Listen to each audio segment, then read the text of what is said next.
श्री कुंज बिहारी श्री हरिदास। राधे राधे मित्रों, कैसे हो आप सब। तो चलिए मैं आपको बताती हूँ कि भगवान कृष्ण ने अपने ही पुत्र को क्यों दिया था कोढ़ी होने का श्राप। भगवान कृष्ण से जुड़े ऐसे कई रहस्य हैं जिनके बारे में बहुत कम ही लोग जानते हैं। ऐसा भी एक रहस्य है कि उनके पुत्र से जुड़ा, जिसके बारे में कहा जाता है कि भगवान कृष्ण ने गुस्से में अपने ही पुत्र सांबा को कोढ़ी होने का श्राप दे दिया।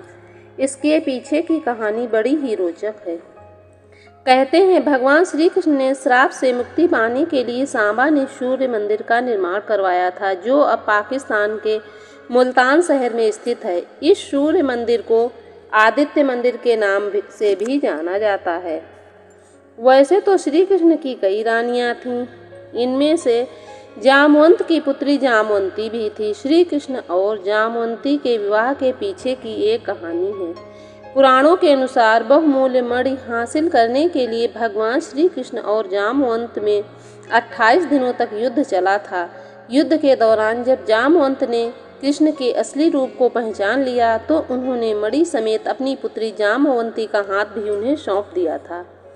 कृष्ण और जामवंती के पुत्र का नाम था सांबा। कहते हैं कि सांबा इतना सुंदर और आकर्षणशाली था कि कृष्ण की कई पटरानियां भी उनकी सुंदरता के प्रभाव में आ गई थीं।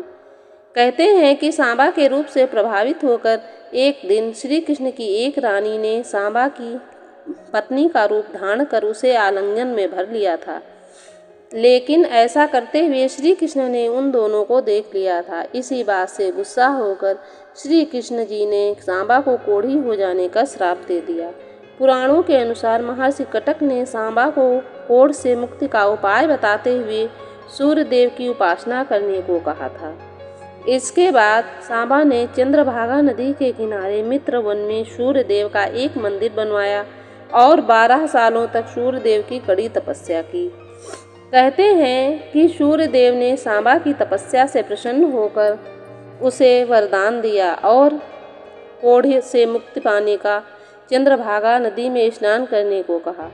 आज भी चंद्रभागा नदी को कोढ़ ठीक करने वाली नदी के रूप में जाना जाता है। मान्यता है कि इस नदी में स्नान करने वाले व्यक्ति का कोढ़ जल्द ही ठीक हो जाता है। तो मित्रों, अगर आपको ये जानकारी अच्छी लगी हो तो फिर मिलते हैं अगली वीडियो में। तब तक के लिए राधे राधे।